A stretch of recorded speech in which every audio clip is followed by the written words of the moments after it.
Is your hotspot still on? Next week.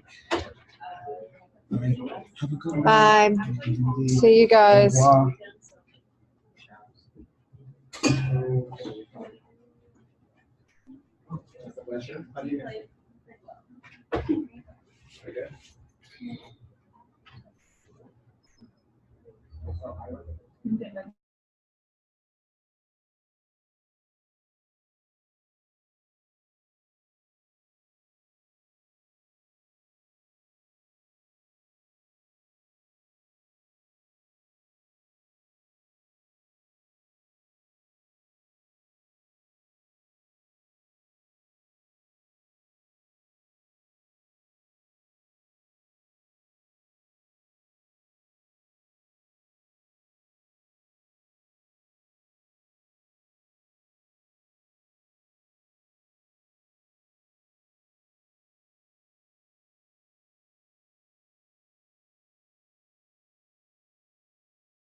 So if you just mute them, that might be easier. Hi, all. This is Melissa Hawkins, the director of the Public Health Scholars Program. Thank you for joining us tonight. I think we're going to go ahead and get started.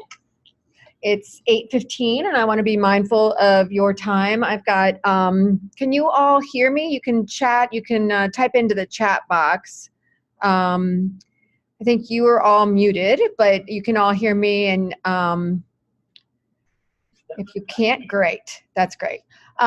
So tonight we've got Eden Taylor, who is a first-year public health scholar, and Kativa Parker, who's the Assistant Director of Financial Aid. And you'll see on this slide on your screen, if you have called in on your computer, our contact information. So please feel free to reach out to any of us after this if you've got specific questions or things that you think of, or anything that I can help you with, or Eden or Kativa can help you with as you're deciding if this is the right fit for you. If you have any questions about AU in general, or the Public Health Scholars Program, or financial aid, or really anything at all, we'd be happy to help you.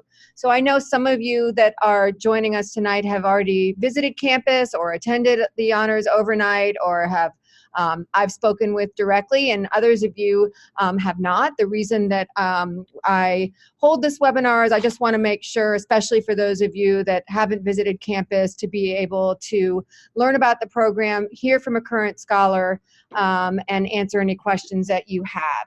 So tonight we're going to be talking about public health, starting with what is public health, talking about what the Public Health Scholars Program is about in terms of both academically and the academic tracks that you can pursue, how the 3-year track works, what the summer means, and also the community aspect of the program. So I really see the benefits of the Scholars Program, both in terms of the academic programming, as well as the emphasis on community building within the cohort of scholars each year, and across the cohort. The 3 cohorts of students and the alumni as well are very active in coming back and speaking to our students, and in helping them to navigate life after AU, and thinking about jobs and professional opportunities when you're leaving AU. But I know that right now what you're really thinking about is college and a transition to college.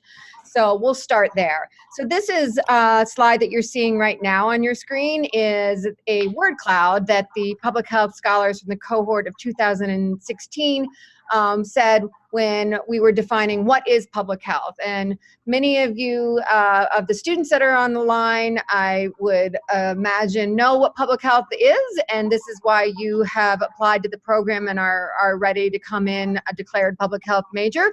But some of the parents on the line may be thinking, okay, what is public health? What does public health mean? So these are the words that our students came up with, but maybe I'll put Eden on the spot and say, how would you define public health? Well, I would use the textbook definition that we have learned since day 1 in our cohort Intro to Public Health class.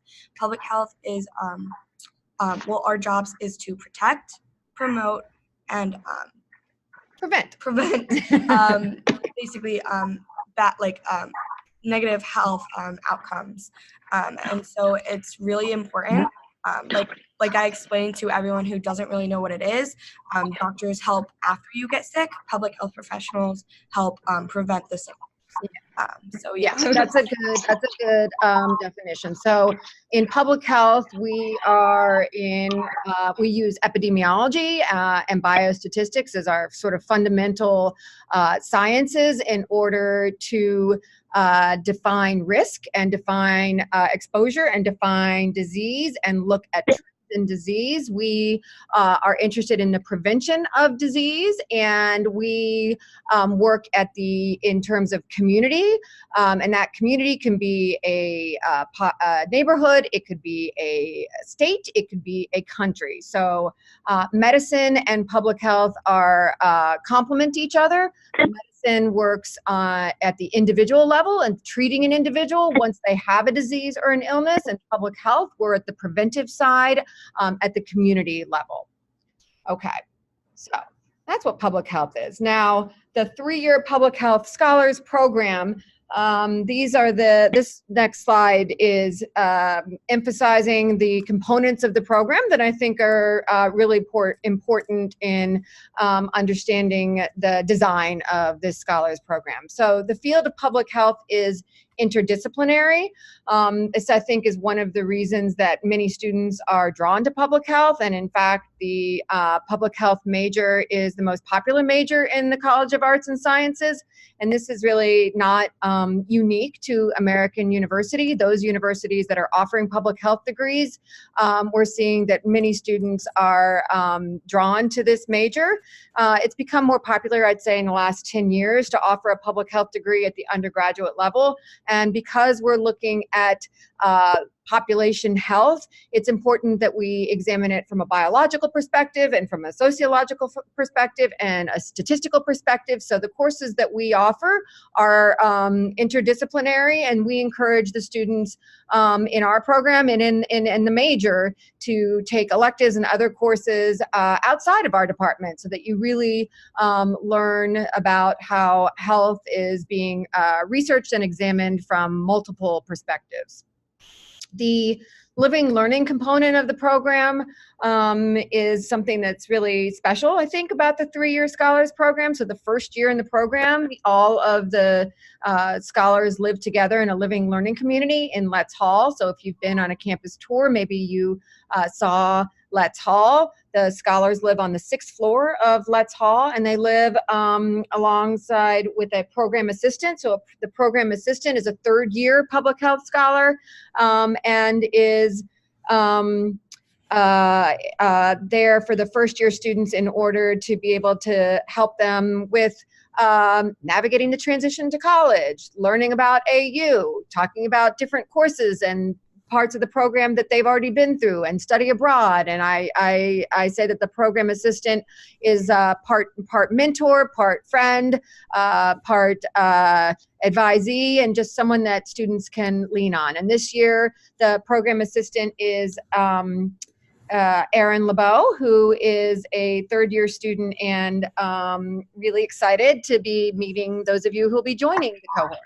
The program is also flexible, and by that I mean I'm really here to support your academic success. So I see my job as the faculty director of this program in supporting your academic success and your interests as you pursue them when you come in and as they change throughout your time here at AU. And so you can complete a BA or a BS in this program. You can double major, you can minor, you can complete internships, which are a requirement of the program, study abroad, and many students come in pre-med as well. And so to the extent that I'm able to help support your many interests and help you to be able to pursue them in a way that is pacing yourself, then we can make a program that's really meeting your needs. And so that's the flexibility of the program.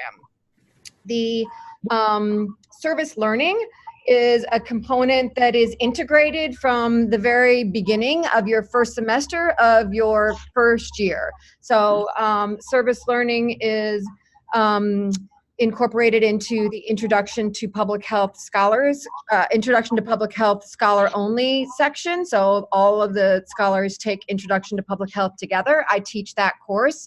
And then there's a 1-credit add-on that is a service learning component. So you are reading the textbook and having discussions in class and, you know, in the classroom, learning about what public health is and what the different disciplines within public health are. And then you spend Wednesdays, the afternoon, working in groups in seeing public health in practice in one of the community organizations that we've partnered with. So that's your first semester of your first year. And then service learning is incorporated throughout your 3 years here at AU, including an internship or more. Eden, do you want to talk about what you did for your service learning, the organizations that you worked with for Intro to Public Health? Yeah, I'd absolutely love to. So the first organization that I volunteered with was called La Clinica. It is a basically a health clinic near Adams Morgan that caters to the Latinx population. And so basically they do a lot of health promotion, of course, like HIV testing. They do, of course, general health services, and they really try to approach health from a comprehensive perspective. So it's not just here's some medicine, you're better, and then they just kind of send you away. They handle your case like it's a case by case basis. They have translators. It was a really great organization. I was in their development department. So some of the things that I did was I helped mail out like fundraising letters. I learned about their social media and how they basically understood like how to understand like how like reception worked, and how they understood like response, sent out like mass emails, stuff like that. I canvassed the city and basically raised awareness for their big fiesta event to like celebrate, I forget how many years, but they 15 celebrated years. 15 years as like an institution. So that was like a really great experience. And then I know other people who weren't in the development department, some like gathering data for like research on like food access, like grocery store access, and wherever you are useful. Like you always feel like you're doing something. You're not just kind of like sitting there, which is a lot different than just like normal volunteering, where like you might feel like you're not the most useful at times.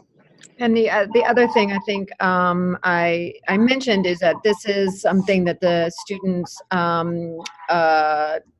participate in groups of 4 or 5 students. So this is intentional so that they get the experience of learning the city a little bit, but not doing it by themselves, working, getting to be friends and, starting to be, meet each other in the cohort and explore the city together and learn about public health practice together. And then as you get further along in the program, you complete an internship and other service learning opportunities individually, where you're selecting the site and you're developing the relationship with organizations. And I'm here to assist and to support and to, connect you with those organizations. But this first initial service learning experience is a group experience. Okay. The other, another important component of the Scholars Program is the study abroad. Students study abroad typically the first semester of their second year. There are 4 locations, and I have some pictures that I'll show you a little bit further along. There are 4 locations that students can choose to study abroad. Those all have public health components to them, and we work closely with those faculty and have partnered with those universities so that you know the curriculum that our students will be taking, and that you can also fulfill many of your major requirements, your public health requirements, while studying abroad. So in either, you can study abroad in Nairobi, Kenya, which is always a popular choice among the scholars, in Manipal, India, which is in the south of India, in London, England, or in Madrid, Spain. And each of those 4 programs has something very different to offer. Some of them you can complete your internship while you're there. In Manipal, you can complete a independent research project with a faculty mentor. In Madrid, you have the opportunity to live with a host family. And so for those students that are really interested in practicing and expanding on their Spanish skills, that's a great option. The program in London really emphasizes comparative healthcare systems and examining European models of healthcare systems and delivery. And it also has a 1-week clinical rotation in Jamaica, where you're in a clinic in Jamaica. So we spend a lot of time talking about the different study abroad options. Who have just recently come back from studying abroad, share their experiences, talk about, really what will just be the best fit for each student when they choose to go abroad. And then internships, this is something that we're quite fortunate to be located in Washington, D.C. So we really leverage and take advantage of the many organizations that are engaged in public health work from a community level and a local level all the way to national. The NIH is right down the street, and organizations that are doing global work. We as a faculty have, relationships in our former work that we've done and work that we continue to do with organizations. And we have a very extensive, list to help students as they're selecting internship sites of places where students have worked and really enjoyed their time. And we certainly connect them with students as well to hear about their internship experiences. So there's a lot of support and a lot of opportunity for pursuing an internship. There is a requirement that students complete one internship, but there's a culture here at AU that students pursue many internships. And I certainly support that as well, if that's what students want to do, while also emphasizing that sometimes a depth of experience is going to really be a richer experience than jumping around to different internships. But it's a wonderful way to just discover and explore different interests within public health. So, as I'm talking, I realize I really didn't introduce myself and give you a bit of a background on my own work. And so I direct the Public Health Scholars Program, and I joined AU on the faculty in 2015. So it's my 4th year here at AU. And before coming to AU, I was at Johns Hopkins University on faculty there in Baltimore, Maryland, and that's also where I completed my my graduate work. I discovered public health as an undergraduate, but before the days that it was offered as a major, I was a student at Emory University in Atlanta, and I worked at the CDC, which is right up the street in Atlanta. So I worked at the Centers for Disease Control as a research assistant for all 4 years before I even knew what public health was. And that's how I discovered epidemiology. And then I went on to pursue my master's and doctorate at Hopkins. And then I live here in the neighborhood. So it's really wonderful work-life balance to be able to walk to work and to be able to be involved with our amazing students. So I feel very fortunate to be on faculty in this department and to be able to work with students and families. So I know there's some questions coming in, so I wanted to make sure to answer them. So there's a question about whether there are opportunities for research as well through the program at AU.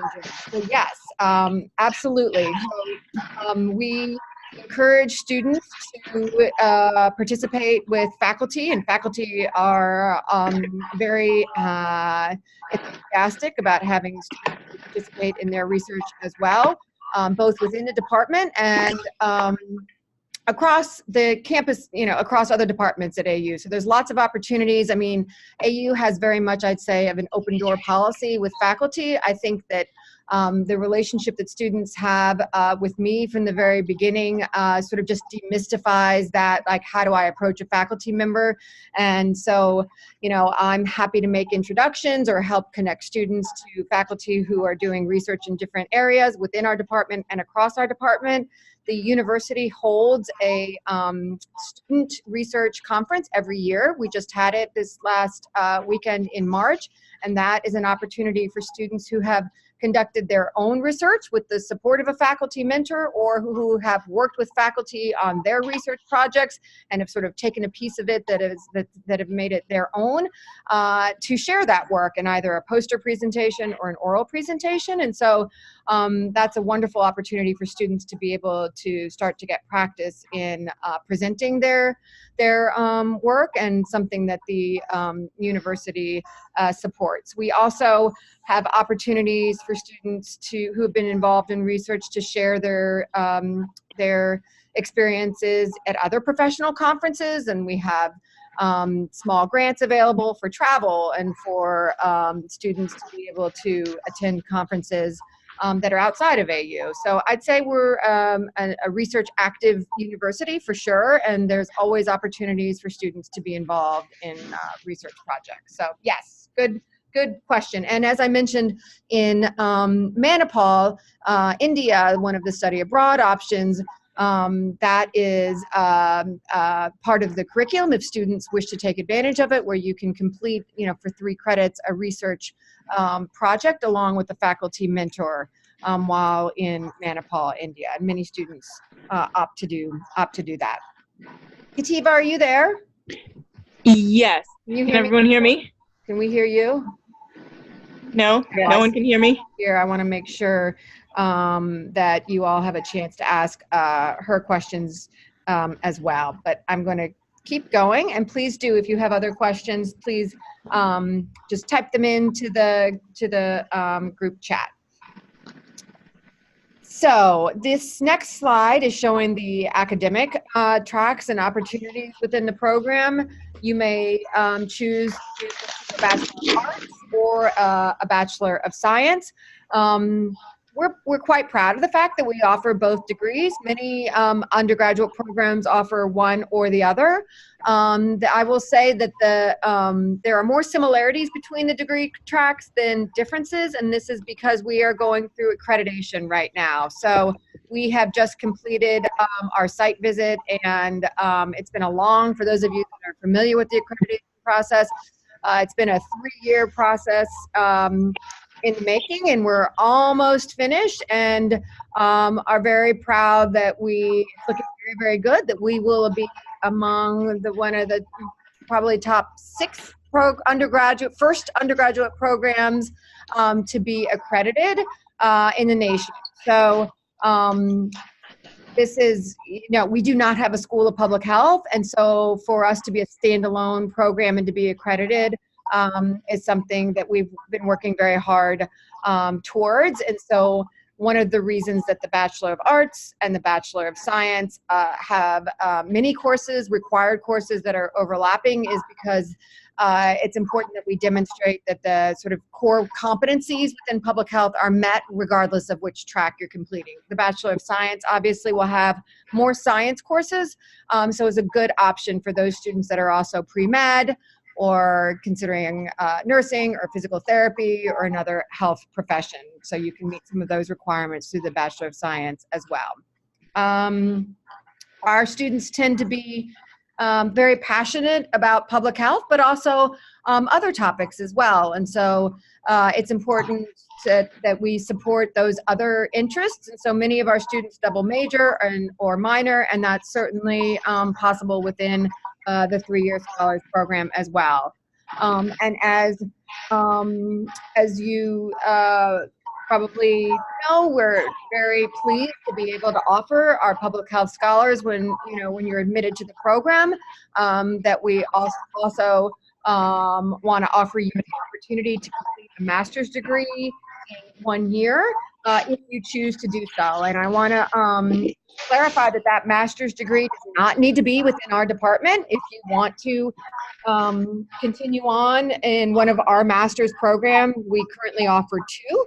One in health promotion management, a second in nutrition education, and we're developing a 3rd Master of Arts right now. But it does not need to be within our department. It could be with any department within the College of Arts and Sciences. So that's something that we would discuss as you're pursuing your academic track, of how those courses that you're taking could double count towards your undergraduate degree and your master's degree. So that's how that works. There are courses that we identify that would meet both of your bachelor's degree and your master's requirements. And so that's how you're able to complete it in 1 year. And we know that you are strong academically now. We expect for you to continue to be strong students here at AU, and that's why we would waive the GRE for you to gain admittance into a master's program, assuming that you meet the conditions of our GPA requirement, which I think is, 3.0, so reasonable. Are there any questions on any of the academic tracks? Okay. let's see. So these are some pictures of our students involved in their service learning. Is there a picture of Eden here? No, I don't think. Well, maybe in this bottom one. Nope. So this is some of our students involved in service learning opportunities in their very first year, in their first semester at La Clinica de Pueblo, So Others May Eat, and that top picture is Iona. So those service learning opportunities for that first year are designed to really work with organizations that address health throughout the lifespan. So students can choose 2 organizations that are of interest to them for this initial service learning experience. These are some pictures of our students that and studying abroad, again in Madrid, India, Kenya, and London. Some students really get the travel bug and want to complete more than one study abroad experience. And if we can work that out, we're certainly happy to support that. For those of you who are pre-med, that is going to be a lot more challenging because you need to complete your pre-med science courses, and those need to be completed at a university in the United States. So it's harder for those pre-med students, but for other students on the BA or BS track, if that's something you want to do, we can try to make that work for you. We've also had some students that say, you know, those 4 locations, I'm really interested in studying abroad somewhere else. And again, that flexibility part, I'm happy to work with you to find a location that's a fit for you. Where do you want to talk about where you're going? So Eden hasn't studied abroad yet, but she's going in the fall. Yeah, so like I'm one of those many students who chose Nairobi, Kenya, to study abroad. The reason I chose Kenya was because of 2 things. One, the internship opportunity that I have there. Basically, Kenya has like Nairobi itself has more internships than almost any other study abroad place you could go. And the AU program that sends students to Kenya is extremely unique.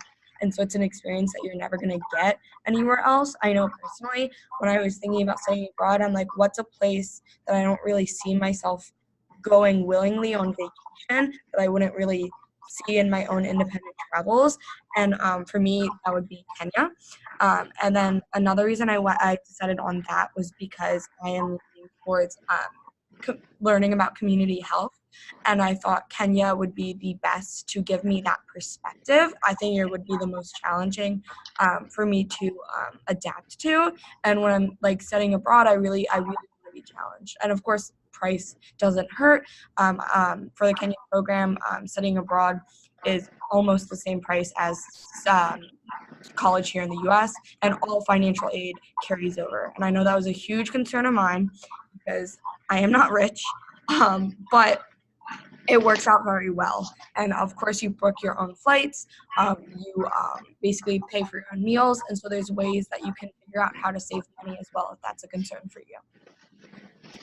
Yep, and we have a very strong study abroad office and study abroad advisors for all of the programs that we offer. And so, you know, the students also meet with the study abroad coordinators for each of the locations to help determine which is going to be the best fit and opportunity for them. So lots of resources, lots of support, and lots of ways to discuss other students' experiences and learn about these different programs and study abroad options.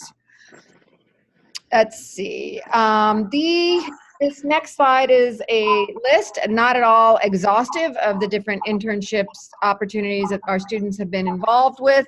And also in the top picture is a picture of one of our students presenting some research. This was Laurel Booth, one of the scholars who graduated last year. She worked with me on one of my research projects on community health workers, and chose to analyze some of our focus group data and share that at a national conference in Texas a few years ago. So that is a picture of her presenting our work, but the piece of the work that she took and researched on her independently. Let's see, the career development and support that we have within the program and also at the university is really strong. So there's one-on-one advising with me as a faculty advisor. You also have an academic advisor, Val, who's a public health major, knows every in and out of our program, of the pre-med program, and is just a wonderful resource on making sure that all of the credits and the courses work for you. I think it's important for me to mention that public health scholars get priority registration, which means that you get sort of moved to the top of the line for registration each term so that you can get the courses that you want when you want them. At AU, there really isn't a problem with students getting the courses that they want, and we certainly offer all of our major requirements, both fall and spring terms, always. But it does give you the opportunity to get the time that you want, or the section that you want, or perhaps the professor that you want. So that's a nice perk. We also have monthly cohort meetings, and so these are meetings for just the scholars. I always bring food. We have a lot of food in the program. And these meetings are really informal gatherings where we can talk about different study abroad options, or hear from alumni, or have guest speakers. And these are just, or play public health trivia. Sometimes we have meetings at my house. Like I said, I'm right here in the neighborhood. So, I want students to feel comfortable in the program. And so we usually have end of semester gatherings at my house. And many alumni are also in DC. So some of them are in DC because they've had an internship or some other opportunity that's turned into a job, or they just love being in DC and want to stay, or they've come back, or they're in graduate school. So we have a strong alumni network that's right here in DC. And so those alumni come in and talk to the current scholars and are really enthusiastic about sharing their experiences and helping to connect them to professional experiences as they're thinking about leaving the program as well. And then we also have professional development later on in the in your academic programming, but help and support with writing cover letters, interviewing tips, those kinds of professional development tips and support as you're starting to have your own professional goals, and how we can support you, not just as you're a student here, but as you go on after you leave AU. Anything else, Eden, that I've mentioned? Oh, I see there's another question coming in. How successful have pre-med students been at the past at getting into medical school? So AU has a high acceptance rate of Dr. Lynn Arneson is the pre-med coordinator, and her statistic is always of the qualified students, pre-med students, 85% of them gain acceptance into med school. It's higher for the public health scholars. All of our scholars that have continued in with the pre-med track. Many students start pre-med and for a variety of reasons change their minds and don't pursue the pre-med track. But for those that stick with the pre-med and continue and want to go to med school and apply to med school, they are very successful. I have to mention that our first cohort graduated in 2015. So this program started in 2012. So our first cohort graduated in 15. So we've only had 4 cohorts graduate so far. And the question came in of how many students typically are in an incoming cohort. About 15 students. So we're about 15 to 20 students per year. And there are this gets a little bit confusing. There are three-year programs offered by the university. So we are the 3-year scholars program in public health, and we are the program that's offered by the College of Arts and Sciences.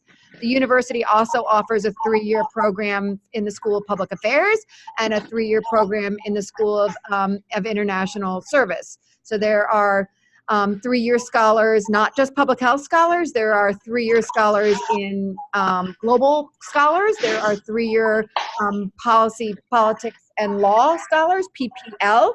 And so there are 3 programs that are of sort of like-minded scholars at this university. And so all the 3-year students live together that first year in Letts Hall. So it's not just the public health scholars, but it is all the 3-year program students. So I think that's a nice way of being on a floor with other like-minded students who are passionate about their respective areas of interest, but also give you a different perspective on topics. So what's it like living in Letts, along with the other programs? So, sorry, we live on the 6th floor of Letts, which is the best floor because we have the best view, and we have we call it the Sky Lounge, and basically it's just this really nice lounge in the middle of the floor that students can go do homework. There's a lot of natural light. It's very beautiful. Dr. Hawkins holds office hours there, so you don't even have to go to her actual office for that. I like to come to them. It makes it easier, but it's also, as Eden said, a beautiful view. So it really is beautiful up there. On a clear day, you can see to the Capitol and to the National Monument. So I spend my Thursday office hours at Letts Hall. Mm-hmm. Yeah, and some of my best friends are politics students. It seems like when you hear the word cohort, it can be kind of scary. You're like, oh my God, I'm only going to see these 15 people for the rest of my education. And that's not how it is at all. You have classes with them, you live alongside them, but your connections to the cohort is what you make of it. I know I personally joined a sorority, and so I had I have the ability to go out and I have the ability to meet new people. There's so many clubs that you can join. Being in the program does not limit you to a hall, but being on that hall is such a great community and support system because these students know what you're going through. They know what it's like to have to stay during summers, and you can connect over that fact and connect over your paths together. Mm-hmm. And so I have thoroughly enjoyed it. The people are great. They're pretty decently sized halls, so of course you're gonna know almost everybody, but that's a good thing. So yeah. Yeah, that reminds me. So in addition to having the program assistant, which is the PA for the program, which is a 3rd-year scholar to help support the first-year students in their transition to college and to AU, we also have a peer mentor program where each individual student is paired with a peer mentor. And so those, I think, relationships are really important throughout the 3 years we're together. Those are your friendship. They'll take you to lunch. They'll tell you sort of tips and tricks about being a student, and are really just available to answer any question that you have and just support you. And then they all often, you'll be introduced to their peer mentor when they were freshmen or, first years as well. And so you have a nice relationship with an older student in addition to your PA to help you as you navigate your academic time here and your social and community as well. Let's see. I think that is, this slide is about campus visits. So if you are coming or come, just let me know. I'd love to just meet you and be able to answer any questions that you have, and certainly connect you with a current scholar as well. I think it's so valuable to hear from current students about their experiences. You'll get a lot of information from the university of different events that we're hosting, and you certainly don't need to go to all of them, and just events and opportunities that work for you. And I'm happy to schedule calls or times for you to talk with current students if you're not coming to campus as well. Okay, this is a picture of one of our cohort events. We went downtown and did one of those painting classes. This is supposed to be the Washington, D.C. scene. Some of us are better artists than others. So that was a really fun event. So we do, fun events that are sometimes related to public health, sometimes aren't, but just bringing students together to discover DC as well. So let me open it up to you all for any questions that you might have that I haven't addressed. I'm hoping Kativa can, I know she's here and I made you a co-host, Kativa. Oh, we hear you. Oh, yay! Hi. Hello, everybody. Yeah. Do you want to say a few words about financial aid? Oh, sure. Well, thank you for joining us. Oh, no problem. Glad to be here. Well, first of all, my name is Kativa Parker. I'm an assistant director in the financial aid office, and I coordinate the financial aid for all of the 3-year programs. Probably the biggest question that I get in the financial aid office is about the summer and how financial aid applies to the summer. If you have a financial aid award letter right now, you'll notice that you've only been awarded for fall and spring, and that's because the summer starts our academic year. So 3-year students are able to use their institutional financial aid in the summer. That includes any merit award that you have from the university, any AU grant, the loans, of course, and if you qualify for a Pell Grant, that as well. So all of those types of financial aid can be used in the summer to apply towards the summer study that you do, as long as the student is enrolled in at least half-time credits, which is 6 credits. So that's the kind of general overview. I'm happy to answer any other questions you have about financial aid. And the financial aid also goes with you to study abroad. So when you Yes, study absolutely. abroad, your financial aid package goes with you.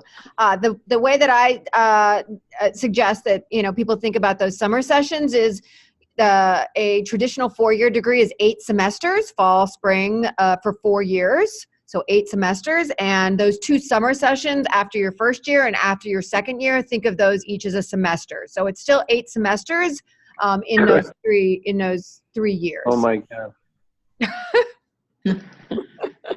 I will also say the summer session, it sounds really scary because when you're like a regular semester in the fall or the spring, that's 16 between 14 to 16, 17 credits. And so that's like a full workload and you're like, how am I going to fit that in? Well, full time in the summer is 12 credits. So that's already less. So that's already going to benefit you because you don't necessarily have to panic about getting all 16 in. You can take half credits and there's 2 6-week sessions. So you don't have to take all your classes all throughout the summer. You get to break them up and you can take online classes too.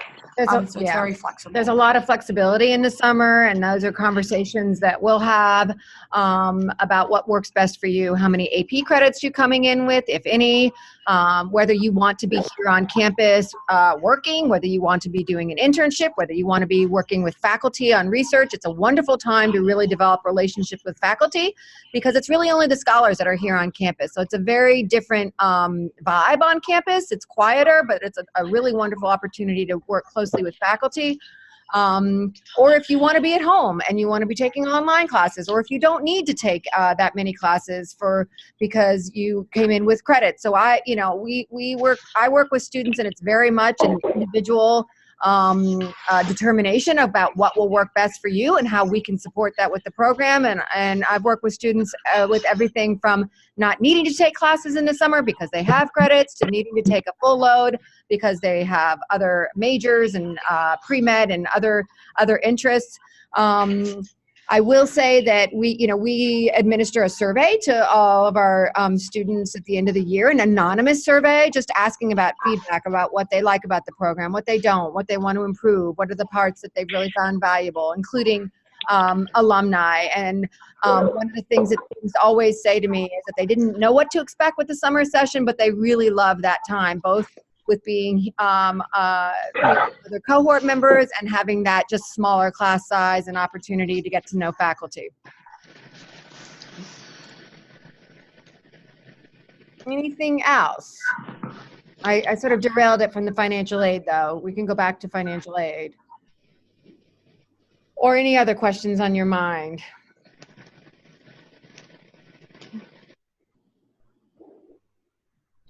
Just as like a student perspective, feel free to reach out to me through email whenever you have any question that pops up, whether it's about like just life in general at AU dining, activities like clubs and organizations.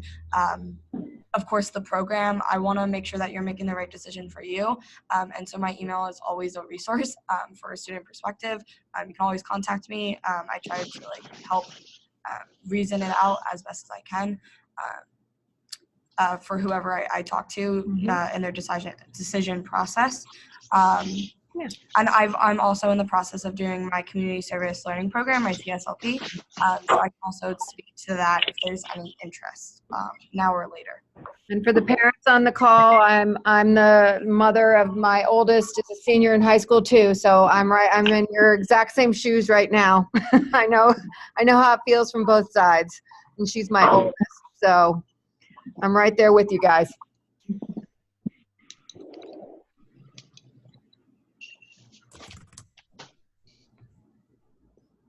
Anything else, Kativa?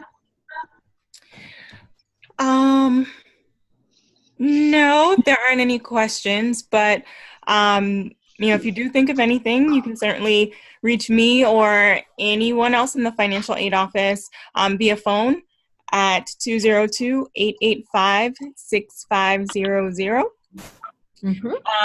You can reach me directly at parker@american.edu if you have any questions about your current financial aid award, what it may look like, for the first summer, how the financial aid award may change, any questions at all.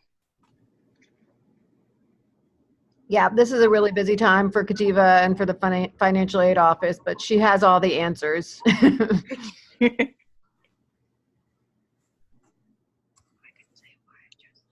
Yeah. Do you want to talk about why you chose the program, Eden, a year ago at this time when you were trying to decide? Yes, so I was deciding between a few different schools. One of them also had like a public health program type thing. But I chose AU because of like two main reasons. One, because of the particular aspects of this program, the fact that I could get it done in 3 years was really appealing, especially because for like resumes and for job interviews, stuff like that, it shows initiative, it shows dedication, and these are really great qualities that people look for in students and in people to take on jobs and roles later on. And like, of course, it's a small cohort, so I knew I was going to get individual attention. I knew that I never wanted to be a doctor, but that doesn't mean like the public health is bad for people who want to be doctors. Quite the opposite. It's perfect. But it's also perfect for people who know they want to do something else as well. That's what I love about it. It's so interdisciplinary, and that's something that like the generalized concept of it is something that I couldn't really get at other universities or colleges because like a lot of like say master's degrees are very specific, and so I wanted to be able to be in a program that started out general that I could hone in what I actually wanted to do as I continued through my education, and then know like for a fact where I fit in for my master's degree. And I chose because of that, and then I chose because AU just felt like home. When I stepped on campus, I felt pure content, like I was content. Whether I had a good day or a bad day, I knew that was the right thing for me. And I'll also say to Eden's point, some students and scholars come in and they know exactly what they want to do and they hit the ground running, and we work with a 3-year plan that's going to help them to pursue all of their interests. But there's also plenty of flexibility and room for discovery within this major, and so I always joke that we do the 3-year plan in pencil because your interests do change and there's still room for discovery and curiosity as you're introduced to different aspects of public health. And so that's something that we can certainly support, and I work with you as you discover new interests. So that's something that's, I think, a unique aspect of the program as well. Yeah, and public health as a major, it connects to anything from anthropology.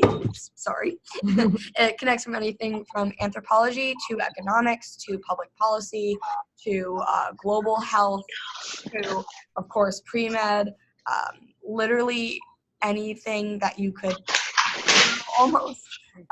There is a way to connect public health to it. So you are really not that limited by choosing this program. And also, I will, I think it's important to say that the students that are drawn to this program and choose to participate in this program are, tend to be passionate and interested, but also interested in many other aspects and tend to be, leaders and engaged in organizations across the university. And so that's important as well, that there's a balance with their academics and with their other interests outside of public health at the university or, even within the opportunities within DC. And there's certainly room for that balance within this program as well. And then is there anything that any of you hope to do at American University, hope to be a part of, anything that you have questions about, anything outside the program that we could answer, these last few minutes? Mm-hmm.